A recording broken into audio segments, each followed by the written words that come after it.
A gente vai terminar o ano expondo o profeta Ageu. Amém? Nós vamos falar hoje do capítulo 1 e semana que vem na confraternização a gente vai falar do capítulo 2. E a gente, tá vendo como é que você vai ler comigo um livro da Bíblia antes de acabar o ano? Pensou que ia passar batido, né? Sem ler alguma coisa da Bíblia, você vai ler um livro da Bíblia em 2 semanas comigo. Estava orando a Deus, orando, pensando nesse fim de ano, querendo ser muito intencional na minha fala para finalizar o ano com vocês, pensando nos nossos próximos passos, pensando no próximo ano, pensando naquilo que nós estamos fazendo aqui para o Senhor e para a sua glória, né? E como a nossa vida comum, ordinária, tem muito a ver com aquilo que se espera dos cristãos. Amém? E o livro do profeta Ageu é um livro, né? Uma parte das Escrituras onde nós vemos Deus chamando a atenção do seu povo para aquilo que realmente importa, né? Para aquilo que realmente é importante e mostrando, através da fala do profeta Ageu, que tudo termina na pessoa de Cristo Jesus, o nosso Senhor. Amém? Capítulo 1, nós vamos ler ele todo. Tem uns blocos aqui grandes, né? Então não vou precisar ficar fazendo exposição de versículo por versículo, vou lendo e falando aqui. Diz assim: no 2º ano do reinado de Dario, no 6º mês, no 1º dia do mês, por meio do profeta Ageu, a palavra do Senhor veio a Zorobabel. E tá vendo? Ageu faltou hoje, eu já estava com a piada pronta, né? Eu falei, abre aí a Bíblia no livro do esposo da Isabelle. Ele faltou. Então, por meio do profeta Ageu, a palavra do Senhor veio a Zorobabel, filho de Selatiel, governador de Judá, e a Josué, filho de Josadaque, o sumo sacerdote, dizendo: assim diz o Senhor dos Exércitos, este povo diz, ainda não chegou o tempo em que a casa do Senhor deve ser construída ou reconstruída. Por isso, a palavra do Senhor veio por meio do profeta Ageu, dizendo: acaso é tempo de vocês morarem em casas luxuosas, enquanto este templo permanece em ruínas? Portanto, assim diz o Senhor dos Exércitos, considerem o que tem acontecido com vocês. Vocês semearam muito e colheram pouco, comem, mas isso não chega para matar a fome, bebem, mas isso não dá para ficarem satisfeitos. Põe roupa, mas ninguém se aquece. E o que recebe salário, recebe-o para colocá-lo numa sacola furada. Assim diz o Senhor dos Exércitos, considerem o que tem acontecido com vocês. Vão até o monte, tragam madeira, reconstruam o templo. Dele me agradarei e serei glorificado, diz o Senhor. Vocês esperavam que fosse muito, mas o que veio foi pouco, e esse pouco, quando levaram para casa, eu o dissipei com um sopro. E por quê? Porque o Senhor dos Exércitos, pergunta o Senhor dos Exércitos, porque o meu templo permanece em ruínas, enquanto cada um de vocês corre por causa da sua própria casa. Por isso, os céus retêm o seu orvalho e a terra não produz os seus frutos. Fiz vir a seca sobre a terra e sobre os montes, sobre o cereal, sobre o vinho, sobre o azeite, sobre o que o solo produz, sobre as pessoas, sobre os animais e sobre todo o trabalho das mãos. Então, Zorobabel, filho de Selatiel, e Josué, filho de Josadaque, sumo sacerdote, e todo o remanescente do povo atenderam a voz do Senhor, seu Deus, e as palavras do profeta Ageu, as quais o Senhor, seu Deus, havia ordenado que ele dissesse. E o povo temeu diante do Senhor. Então Ageu, o enviado do Senhor, falou ao povo, segundo a mensagem do Senhor, dizendo: eu estou com vocês, diz o Senhor. O Senhor despertou o espírito de Zorobabel, filho de Selatiel, governador de Judá, e o espírito de Josué, filho de Josadaque, sumo sacerdote, e o espírito de todo o remanescente do povo. Eles vieram e começaram a trabalhar no templo do Senhor dos Exércitos, seu Deus. Era o 24º dia do 6º mês, no 2º ano, do reinado de Dario. Amém? Deixa eu beber uma água que já secou.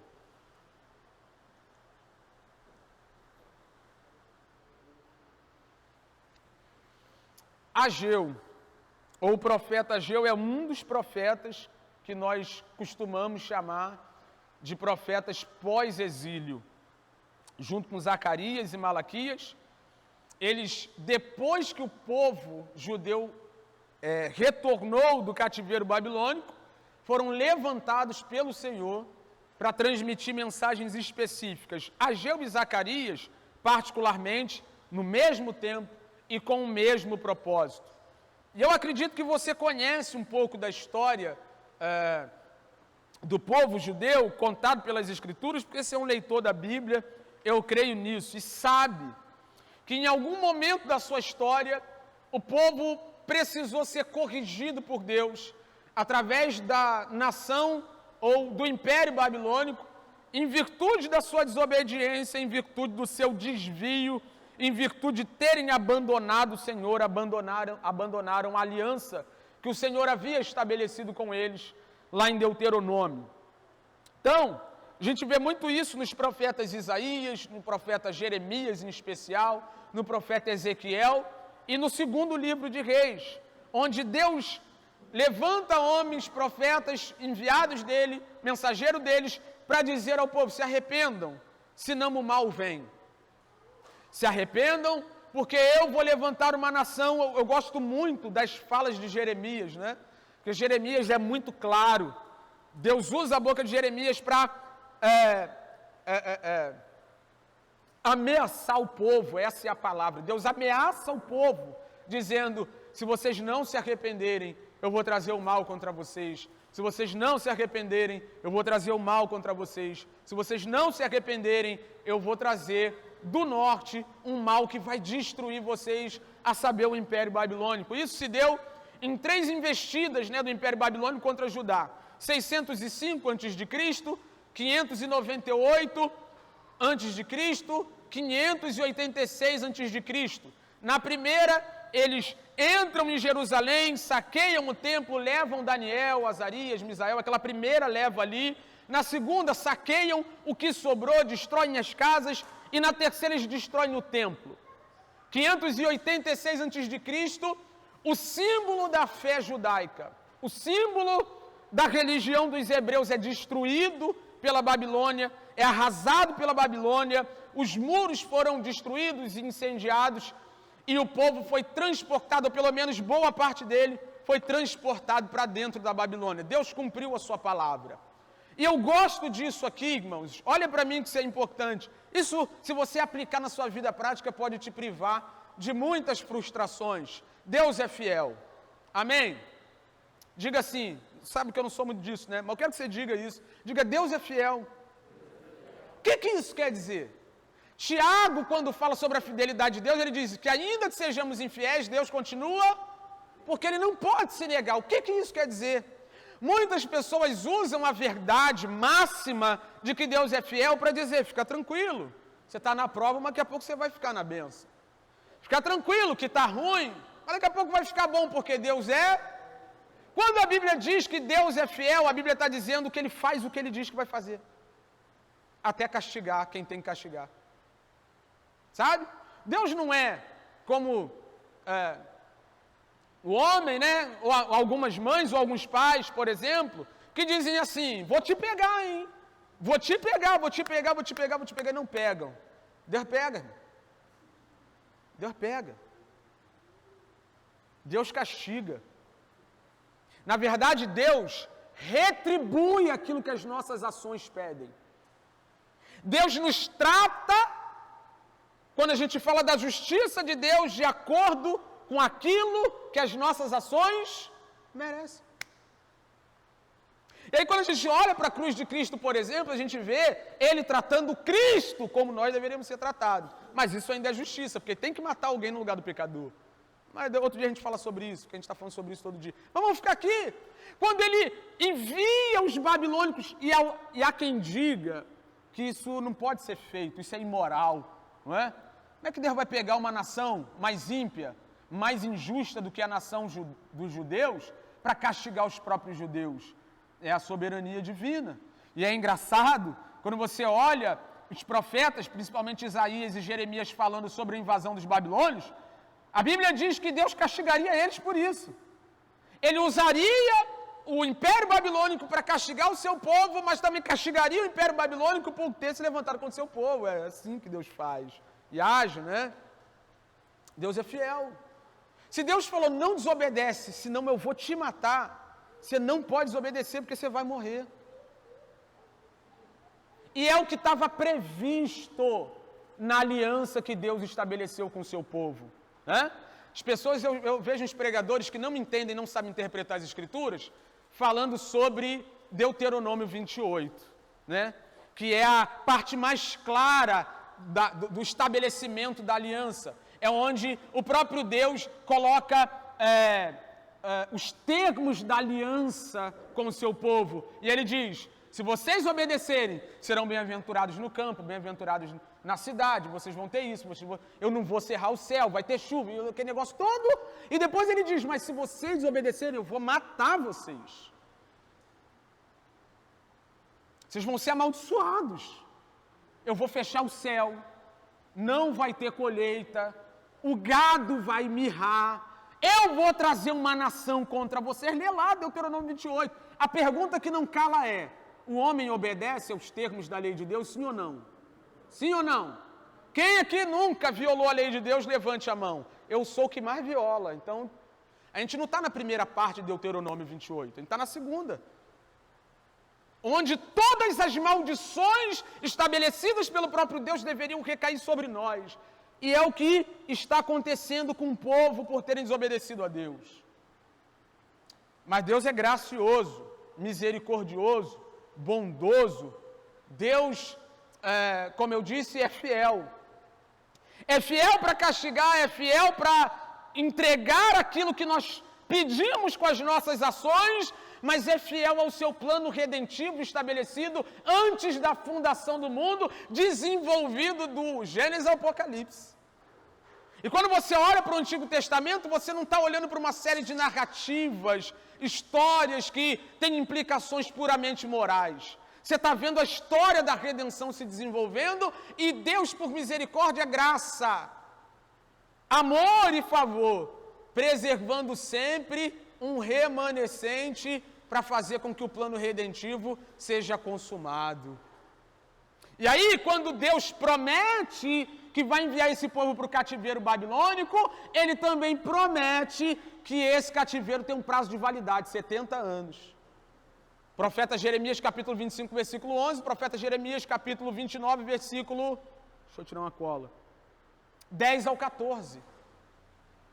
Deus fala na boca do profeta Jeremias, vou enviar vocês para o cativeiro, vou enviar vocês para o castigo, a Babilônia vai se sobrepor a vocês, mas eu vou tirar vocês de lá. E o meu plano de redenção vai continuar, porque eu sou fiel. E isso se cumpre. No ano 539 a.C., Ciro Medo-Persa invade a Babilônia, destrona a Babilônia. Agora a Babilônia não é mais o império predominante quando a gente fala de termos mundiais. Agora o império Medo-Persa está se levantando, já vinha se levantando, e destrona a Babilônia e se sobrepõe à Babilônia. E no capítulo 44 do profeta Isaías, 44 do profeta Isaías, versículo 21 ao 28, Deus usa a boca do profeta para falar sobre o que Ciro faria há dezenas de anos na frente. Ciro seria o próprio pastor de Deus, e eu gosto dessas coisas. Porque Ciro é um rei pagão, Ciro é um rei pagão. Ciro não tem aliança com Deus, Ciro não faz parte do povo da aliança. Ciro é um imperador que não tem nenhum vínculo com o Deus de Israel. Mas o profeta Isaías, sendo usado por Deus, Deus fala na boca do profeta, Ciro é o meu pastor e vai fazer o que eu quero. Põe esse texto lá para a gente ler junto, por gentileza. Põe o versículo 28 do capítulo 44 de Isaías. Olha lá, ó. Que diz acerca de Ciro. Quem está falando acerca de Ciro? É o próprio Deus, falando acerca de Ciro. E ele diz, ele é o meu pastor, e realizará tudo o que me agrada. Ele dirá acerca de Jerusalém: seja reconstruída, e do templo sejam lançados os seus alicerces. Isso é dezenas de anos antes do próprio cativeiro. E Deus está falando pela boca do profeta: fica tranquilo, antes de vocês entrarem no cativeiro, eu já determinei que vocês vão sair, e Ciro vai ser a minha ferramenta para livrar vocês de lá. Isso é soberania de Deus na história. Deus governa Ciro, irmão. Deus governa os reis, os imperadores, os tronos estão sob o trono dos tronos. Isso acontece no ano 538. No ano 539 ele invade a Babilônia, se sobrepõe à Babilônia. No ano 538 ele vai lá e decreta. No capítulo 1 de Esdras a gente vê isso.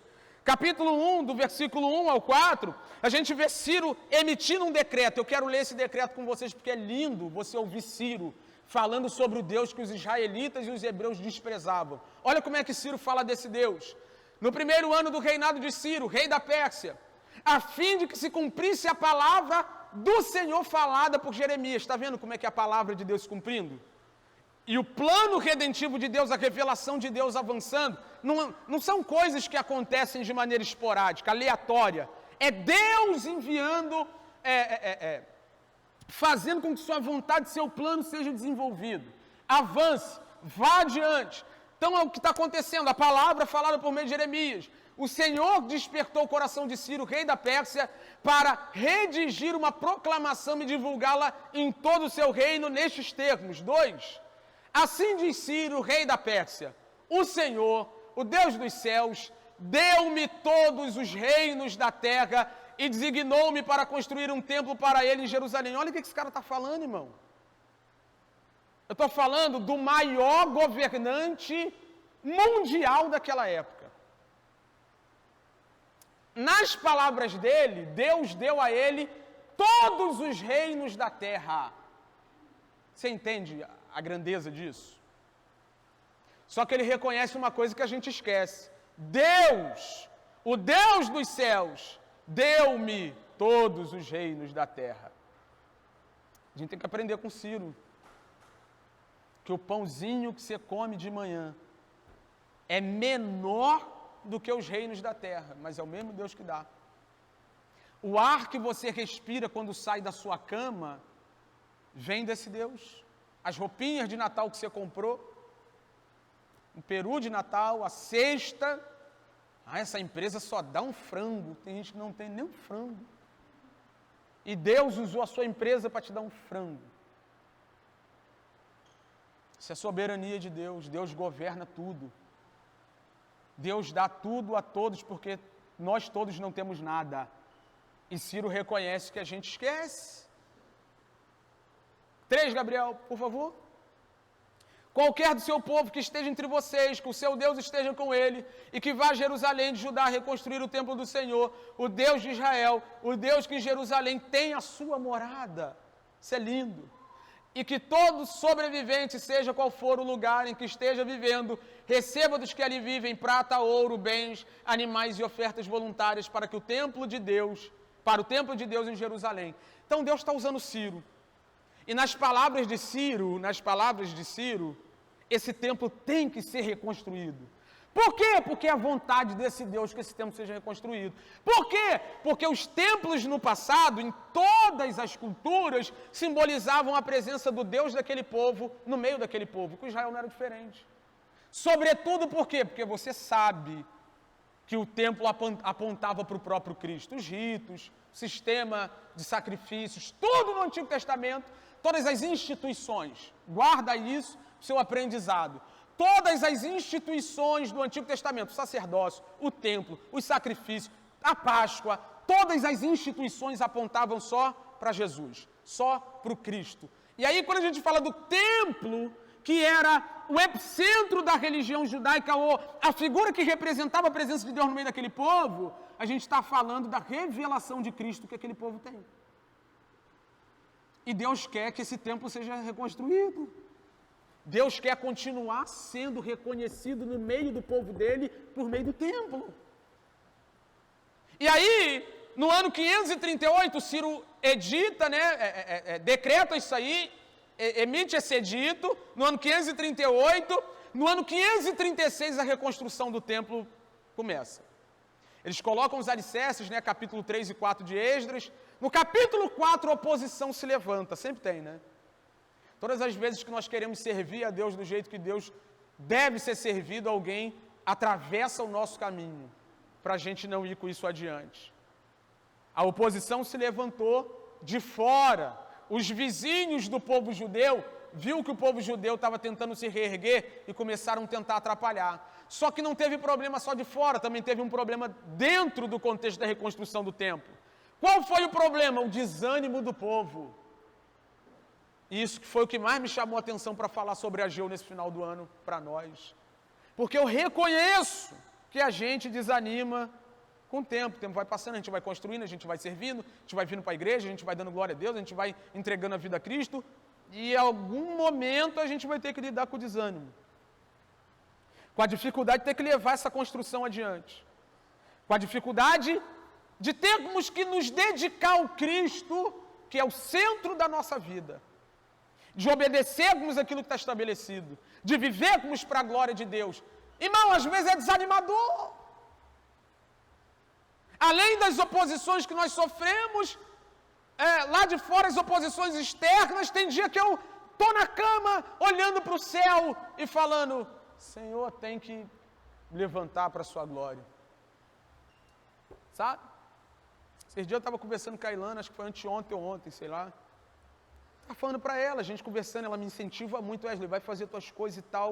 Minha esposa é uma bênção na minha vida, se depender dela eu não paro. Não, mas no bom sentido, ela é minha encorajadora, é a pessoa que fala, Wesley, vai para cima, vai mesmo, vai estudar, faz tuas provas e tal, aquele negócio todo. Mas eu parei com ela e conversei, eu falei assim, Lana, às vezes eu só quero chegar em casa. Quem já foi lá em casa sabe que tem um canto do sofá que é meu, né? Tem um canto lá que só senta quem eu deixo. Cara, às vezes eu só quero sentar naquele cantinho lá e ficar no telefone fazendo nada. Só isso. Às vezes só quero ligar a televisão e eu nem estou prestando atenção no que está passando, mano. Não quero fazer nada, cara. Não quero. Sabe? Aí você fica olhando, né? Quem foi lá em casa também sabe, a estante de livro fica assim na minha frente, um montão de livro para ler, um monte de coisa para pesquisar. E eu não quero. Ontem fui dormir às 3 da manhã, né? Aí antes de dormir, aí limpei o sofá, né? Tirei a Bíblia que estava lá aberta e tal. Aí limpei o sofá e fiquei olhando para o sofá. Aí eu olhei para a escada, quarto. Aí eu olhei para o sofá. Eu estava mais perto do sofá do que da escada, né? Por isso que eu me joguei e orei. Se não, tivesse mais perto da escada, eu ia subir a escada. Aí me joguei ali, fiquei assim no sofá e depois foi fluindo, né? Deus tem misericórdia. Aí fiquei ali um pouquinho com o Senhor, orando um pouquinho. Mas eu queria subir a escada e deitar, irmão. Normal. Só que é o tipo de coisa que não pode nos parar. A gente precisa superar elas, é o que a gente vai ver no texto. Por quê? Porque o propósito, aquilo para o que nós estamos vivendo, deve ser em todo o tempo, em nossas mentes, maior do que o desejo de ficar no sofá fazendo nada. Você entende isso? E aí, quando o povo retorna para Jerusalém, 536, eles começam a construir, a oposição se levanta e o desânimo bate, a obra do templo fica parada por 16 anos. Deus querendo ser glorificado através do templo, Deus querendo ser cultuado através do templo, Deus querendo ser revelado através do templo, e o templo destruído. 16 anos a construção parada. E é aí onde que está o problema, porque a gente pode desanimar, mas até quando você vai ficar prostrado? Quanto tempo esse período de frustração, de prostração vai durar? E olha o período que Deus deu para o povo reagir, né? Porque cachorro está assim, aí tu fica ali um tempão olhando para ver se está vivo ou se está morto. Deus está olhando, não vamos querer? Quando o povo mostrou que não queria nada com nada, Deus levantou o profeta Ageu e o profeta Zacarias. Todas as vezes que você estiver na inércia, desprezando a vida com Deus, Deus vai botar alguém nos teus caminhos para dizer, vamos querer, cara. E é uma bênção ter alguém do seu lado para segurar na sua mão e falar assim, e aí, cara? E aí? Vamos lá. É o que está diante de nós aqui. Profeta Ageu, ele tem essa pegada. Ele vai chamar o povo, despertar o povo, para que o povo retorne para a vida com Deus.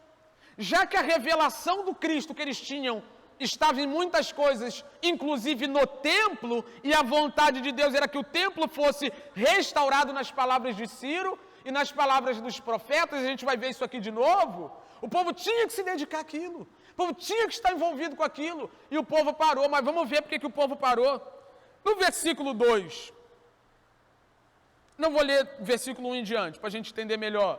Segundo ano do reinado de Dario, no 6º mês, no primeiro dia do mês, por meio do profeta Ageu, a palavra do Senhor veio a Zorobabel. Quem era Zorobabel? Zorobabel era o governante do povo de Judá naquela época da linhagem de Davi. Irmão, a Bíblia não tem coincidências. Não tem coincidências. De qual linhagem viria o Cristo? Da linhagem de... Deus tinha uma aliança com Davi, o que a gente chama de aliança davídica. Te olha para o Antigo Testamento e a gente vê Deus estabelecendo pactos, alianças, Deus estabelecendo alianças distintas para culminar no Novo Testamento, na nova aliança no meu sangue. Você lembra dessas palavras? De aliança em aliança, Deus vai cumprindo o seu plano redentivo. E uma das mais famosas do Antigo Testamento é a aliança davídica. Deus falou, vou levantar um rei da sua descendência e o trono dele será perpétuo, eterno. E esse Zorobabel aqui sai do cativeiro e é da linhagem de Davi. E na semana que vem a gente vai terminar falando dele melhor. Mas só para te introduzir aqui. Então esse cara é o governante civil. O outro cara com quem um profeta vai falar é o sacerdote Josué. Por quê? Porque tem um governante civil, mas também tem um líder religioso, que entende de culto, entende de liturgia, entende de vida espiritual. E essas coisas não podem se separar. Você pode ter um governante, um rei civil, sem se esquecer que você precisa prestar culto e ter vida espiritual diante do Senhor.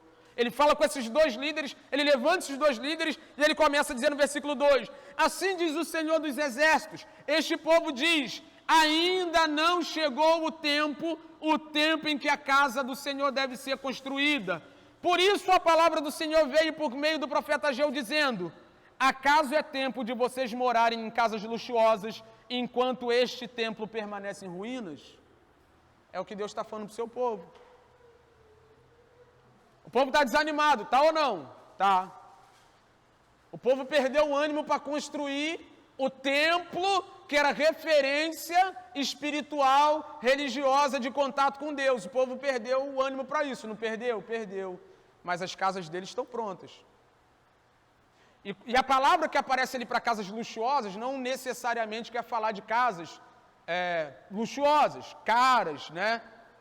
Com fino acabamento. Mas de casas que foram terminadas, casas que foram concluídas, que já estão com seus telhados, não é?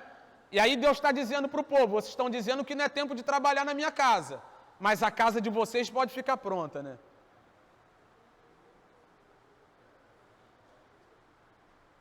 E aí se você parar para refletir sobre isso, você tem que ter uma cosmovisão cristã para entender essas coisas. O que está diante de nós aqui? O que aconteceu no Éden, pô. Quando Deus estabelece o seu governo sobre Adão e Eva e diz, o limite de vocês é aqui, vivam para a minha glória e não para a glória de vocês, e não para vocês mesmos, Adão e Eva olham para o fruto e dizem assim, vou viver para mim. Eu vou fazer a minha vontade, eu vou fazer o meu querer, eu vou viver de maneira egoísta. Egolatria, a mãe das idolatrias. Egoísmo, pai dos pecados. Todo pecado gira em torno do egoísmo. Toda idolatria gira em torno da egolatria. Porque mesmo que você adore uma imagem, você adora uma imagem que te beneficia no final. É sempre sobre você. Você sempre é o Deus supremo da sua vida quando o Deus criador não é. O que esse povo está fazendo, irmãos? Estão vivendo para eles. a vida deles gira em torno deles mesmos. Eles dizem, não é tempo de nós trabalharmos e nos envolvermos com o que é de Deus, mas é tempo de nós nos envolvermos com aquilo que é nosso. Sou eu ali, somos nós ali. Você tem que olhar para aquilo ali e ver um espelho. É o seu pecado, é o meu pecado de viver uma vida autocentrada. Por que o povo ignorou a aliança? Quando Deus chama o povo para obedecê-lo, para viver de acordo com a sua vontade. Porque eles querem obedecer a si próprios. Eles querem viver para si próprios. Eles querem viver uma vida autônoma do Criador, a parte do Criador. E eu vou dizer isso para sempre nessa igreja. Quer viver para você e construir sua própria casa? Sai do universo de Deus. Cria um universo para você e respira seu próprio ar.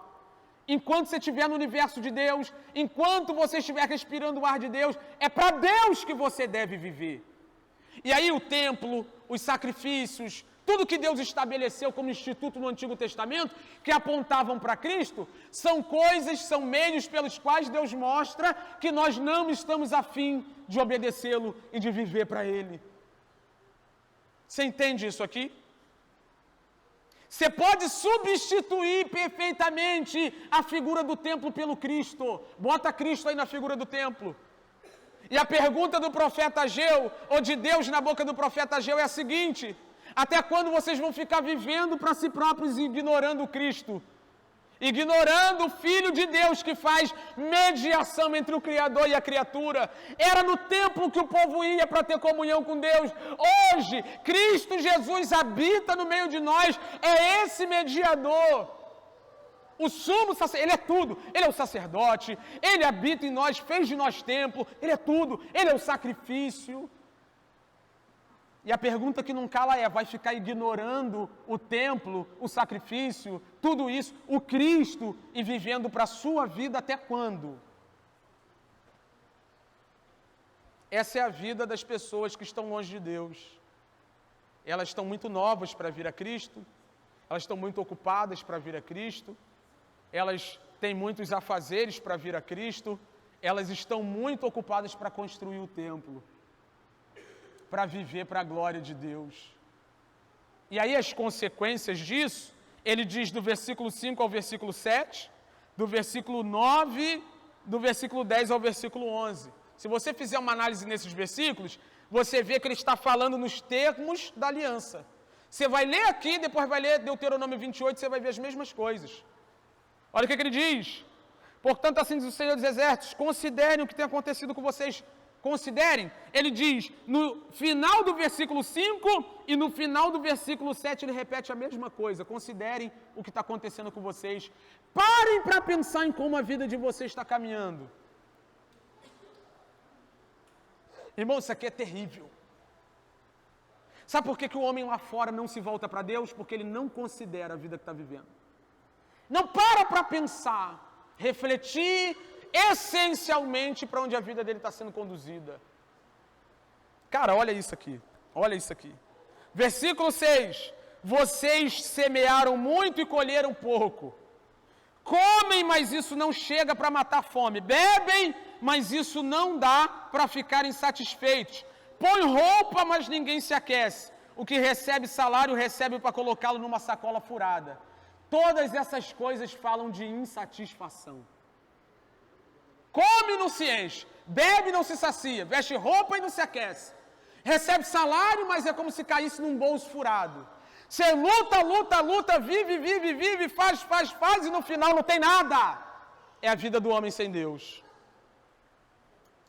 É a vida da criatura longe do Criador. É a vida do homem que pensa que pode conquistar sentido para a vida por conta própria. Aí a palavra de Deus, o profeta está dizendo, cara, olha como é que vocês estão vivendo. Nos termos da aliança que eu estabeleci com vocês, vocês comem, não saciam, trabalham, dinheiro vai embora. Isso é a maneira de Deus dizer para o povo, não tem sentido, cara.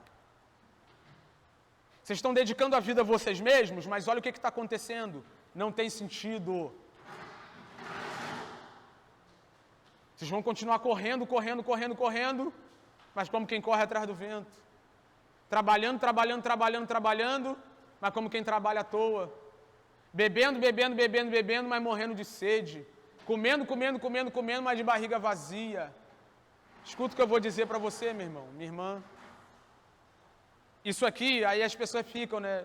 O Antigo Testamento não tem nada mais atual do que isso aqui. Lê isso aí e diz para mim que não tem a ver com a vida das pessoas que estão lá fora e às vezes com a nossa, né? Não, eu tenho muita coisa para fazer para viver para Deus. Então vai lá, pô. Vai lá. Vai lá. Corre atrás da sua própria vida. Vive para si próprio e depois volta aqui e me conta no que deu. Vive para louvor de sua própria glória. Compra seu casaco para ver se você vai ser aquecido. Vive pela sua bebida para ver se a sede vai ser saciada. Esse aqui é o resultado. E aí Deus vai ajudar esse povo. Como é que Ele ajuda esse povo? Versículo 8, Ele vai dar uns, não ajuda aqui um direcionamento. Vão até o monte, cara. Tragam madeira e reconstruam o templo. Olha o que Ele diz. Dele me alegrarei e serei glorificado. Quer comais, quer bebais, quer reconstruais o templo, quer façais qualquer coisa. Fazei-o. Nossa vida encontra sentido quando nós fazemos aquilo que Deus é glorificado. Ou em que Deus é glorificado. Ele está dando cara, vocês estão indo no caminho errado. Vivam para a minha glória. E aí a comida vai começar a encher barriga. A bebida vai começar a matar a sede. O casaco vai começar a espantar o frio. E o dinheiro no bolso não vai sair por um buraco. Ou seja, vocês vão encontrar sentido em tudo que vocês fizerem, se o fizerem para que eu seja glorificado. Então o templo seria construído para que Deus se agradasse dele e por meio dele fosse glorificado. Olha o 9, vocês esperavam que fosse muito, mas o que veio foi pouco. E esse pouco que levaram para casa eu dissipei com um sopro. E por quê? Pergunta o Senhor dos Exércitos. Porque o meu templo permanece em ruínas, enquanto cada um de vocês corre para a sua própria casa. Isso aqui é problemático, irmão. Aqui está o grande problema do ser humano. Deus coloca Adão e Eva lá no Éden para cumprirem e estabelecerem os propósitos de Deus. E eles fazem o que querem. Eles vão atrás de satisfação pessoal. E Deus está dizendo, meu templo está em ruínas enquanto vocês correm para suas próprias casas. João 1. Veio para os que eram seus, e os seus não o receberam. É o Evangelho diante de nós. O Evangelho é Deus querendo se relacionar conosco, nós ignorando esse Deus, mas Ele insistindo, dizendo, cara, vocês estão indo no caminho errado, olhem para mim e façam o que eu quero. Vocês abandonaram a minha casa, vocês abandonaram a minha revelação. Pensa no tempo pela palavra revelação. Era o que eles tinham da revelação do Cristo. Vocês abandonaram a minha revelação. Aí Cristo vem na plenitude dos tempos, o Deus encarnado, e os homens continuam abandonando a revelação de Deus. Violaram os sacrifícios do Antigo Testamento, eles davam qualquer tipo de animal. Violaram a aliança, se misturaram com outros povos. O templo caiu, eles não quiseram colocar o templo de pé. Cristo veio, eles falaram, mata e crucifica. Esse é o homem. Toda a revelação que vem de Deus é ignorada pelo homem, a não ser que Deus faça obra no coração dele. Então eu quero convocar você aqui, cara, conclamar você que é dessa igreja, te vai para um outro ano. Não que eu acredite que esse negócio de ano novo, vida nova, né? Eu não acredito nessas paradas, não. Tu vai ver, tu vai comer pra caraca no dia 31, no dia 1º vai acordar normal. As contas vai estar lá, aqueles dinheiro todo vai estar lá, vai estar tudo lá na conta, né? Não muda, dia 31 para o dia 1º, não muda nada, a não ser o calendário. A não ser o calendário. Mas culturalmente falando, a gente está passando por uma transição natural. Sair de um ano, entrar no outro, vai ter um recesso, vamos dar uma parada, vamos dar uma respirada, vamos dar uma descansada. E a minha convocação para a igreja, essa igreja aqui, é que a gente precisa voltar para a casa do Senhor, para o templo, a gente precisa voltar para o Cristo. A gente precisa viver para o Cristo, precisa entregar a vida para o Cristo, precisa esquecer as nossas próprias casas, nós precisamos esquecer nossos próprios planos, nós precisamos deixar o trono do nosso coração, sai do trono do seu coração e bota Cristo aí. Bota Cristo aí. Se nós formos uma comunidade que vive para que Deus seja glorificado na nossa vida, através do que nós estamos fazendo, no relacionamento com a revelação plena do próprio Deus, que é o Cristo, a gente vai estar no caminho certo. 10. Por isso os céus retêm seu orvalho, terra não produz os frutos, fiz via seca sobre a terra, sobre os montes, sobre o cereal, sobre o vinho, sobre o azeite, sobre o que o solo produz, sobre as pessoas, sobre os animais e sobre todos os trabalhos de suas mãos. Olha aqui para mim, olha aqui para mim.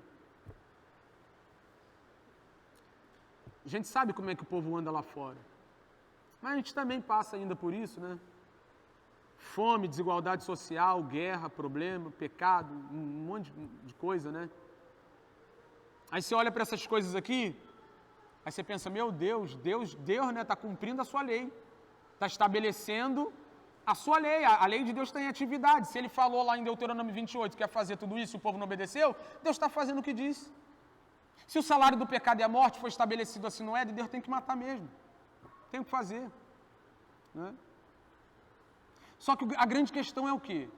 É que quando Deus avisa essas coisas, cara, olha a vida que vocês estão vivendo, olha o que está acontecendo, olha quanta morte, olha quanto isso, olha quanto aquilo. É para que você reflita que tem alguma coisa errada e a gente precisa de ajuda. Você entende isso? Quando Deus estabelece a sua aliança e o povo vai desobedecendo a aliança, Deus fica o tempo todo, se voltem para mim, se voltem para mim, se voltem para mim, dependam de mim, eu sou o Deus de vocês. Então a gente precisa olhar para os efeitos da queda, o povo lá de fora deveria olhar para os efeitos da queda, para esses problemas todos que Deus executa por causa da sua lei, e pensarem, cara, a gente precisa de um Salvador, precisa de um Redentor, não dá para a gente seguir sozinho. É por isso que ele coloca esses termos aqui. Versículo 12 ao versículo 15, a gente vê a ação do Espírito de Deus. O profeta abre a boca e prega, o profeta anuncia o que está errado. Ó, vocês estão deixando, estão vivendo para vocês mesmos, hein? Estão vivendo para a casa de vocês são idólatras, vocês são autocentrados, em si mesmados, vocês vivem para si próprios. Voltem-se para Deus e reconstruam um templo, se relacionem com Deus, com aquilo que Deus quer. Versículo 12, então, Zorobabel, o líder, né? Filho de Selatiel, Josué, o sacerdote, sumo sacerdote, e todo o remanescente do povo entenderam a voz do Senhor. Então o profeta está aqui pregando, o profeta está aqui anunciando, o povo está ouvindo, e Deus está agindo no coração do povo. Agiu no coração de Zorobabel, no coração de Josué e no coração de todo o remanescente. Deus está trabalhando no coração do povo. Wesley, como é que isso fica claro para nós? Vamos continuar lendo. Seu Deus, né? Todo o povo atenderam a voz de seu Deus, Senhor seu Deus, e as palavras do profeta Ageu, as quais o Senhor seu Deus havia ordenado que ele dissesse. E o povo temeu diante do Senhor. Acho que você já ouviu isso aqui. Temor do Senhor no Antigo Testamento é equivalente para a fé no Novo. Você já ouviu sobre isso? O temor do Senhor no Antigo Testamento, muito falado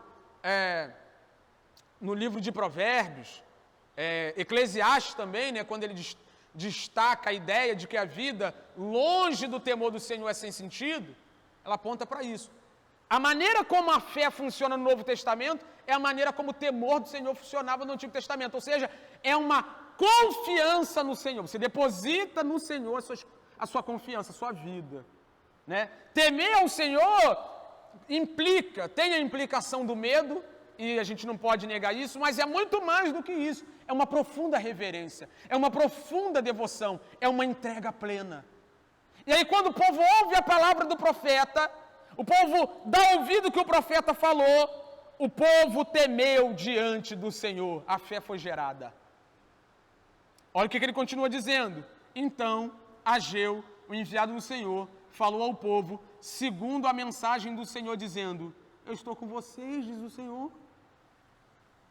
Está vendo como é que ele anuncia, declara os pecados do povo, desmascara a indiferença do povo em relação às coisas de Deus, e quando o povo já começa a reagir, ele diz: eu estou com vocês. Eu quero dizer isso para essa igreja essa manhã: Deus está com a gente. O Senhor é com a gente, é na nossa vida, é nessa igreja, é nessa comunidade. Se nós ouvirmos a voz do Senhor e obedecermos, respondermos com obediência, com devoção, reagirmos positivamente, a gente vai caminhar com Ele do nosso lado, Ele está conosco. Isso fica muito mais claro no Evangelho. O Emanuel, Deus conosco. O próprio Cristo que prometeu: eis que estarei convosco todos os dias até a consumação dos séculos. Ele está com a gente. Nós não estamos sozinhos. Agora o versículo 14 mostra de maneira muito clara que quem abre o coração do homem é Deus.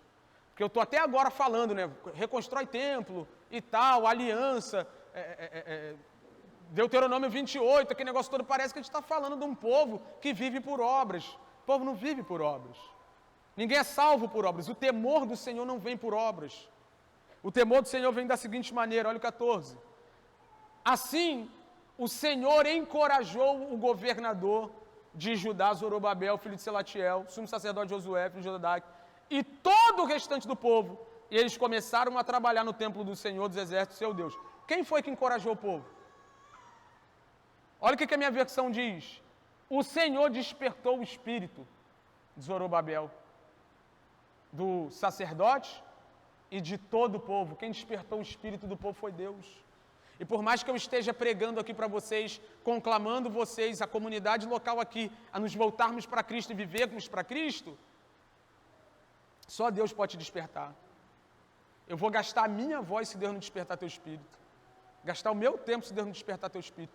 Quem sacode o homem de dentro para fora é Deus. Quem desperta o homem é Deus. Quem balança o homem é Deus. Quem acorda o homem é Deus. E eu gosto disso aqui porque ele fez isso com todo mundo. E aí, o final do versículo 14 diz: eles vieram e começaram a trabalhar no templo do Senhor dos Exércitos. Você só vai fazer o que Deus quiser que você faça se Ele despertar o seu espírito.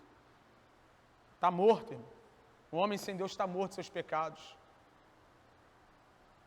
E o crente, Wesley? O crente pode morrer? Não, pode dormir. Não é o que Paulo fala aos Efésios? Desperta tu que dormes. Levanta-te dentre os... Por quê? Porque alguém do nosso meio que dorme é quase a mesma coisa de um morto, só está salvo. Mas a vida aqui... Você não foi chamado só para ser salvo. Foi chamado para construir o templo. Para edificar o templo. Para entregar sua vida ao templo. Para devotar sua vida a Cristo. Para entregar seus dias, seus minutos, suas horas, seus recursos. E sabe o que eu acho legal? Isso aqui é escandaloso, irmão. Lembra no decreto de Ciro? Lembra do decreto de Ciro? Ciro falou: onde tiver um judeu, que se deem a eles prata, ouro, gado, bens. O próprio Deus providenciou tudo que o povo ia precisar para construir o templo. O povo pegou todo o recurso e botou nas próprias casas. Hã? Ah, queria tempo para evangelizar. Tem tempo, vai viajar. Queria saúde para servir a igreja. No dia do culto, fica em casa fazendo nada. Se eu tivesse tempo, eu ia ser um cara de oração. Um cara do Free Fire. Esses recursos todos para vivermos para a glória de Deus, vêm de Deus. Ciro falou: dá ouro para esse povo, dá prata para esse povo, dá dinheiro, dá gado, dá comida, dá tudo que eles precisarem para construir no templo. O povo vai lá e constrói a própria casa. Mas eu vejo, 16 anos depois da parada, Deus sacudindo o povo temendo ao Senhor e voltando para o trabalho, voltando para a obra do templo, se voltando para Cristo Jesus, o nosso Senhor. Nossa comunidade ainda está nesse processo de plantação, a gente já tem muita coisa aí boa. Deus tem nos abençoado, irmão, a gente não pode deixar de falar isso não. Mas há muito a fazer. Há muito a fazer. Nós não podemos cair no laço que Adão e Eva caíram. Nós somos pecadores, é lógico, mas você é habitado pelo Espírito de Deus.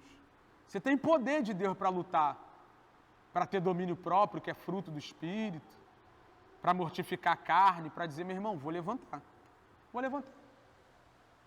Estou cansadão, dorme aqui, tem um monte de gente que dorme. Dorme aqui, irmão, vem, irmão, reage, cara, entrega a vida para Cristo.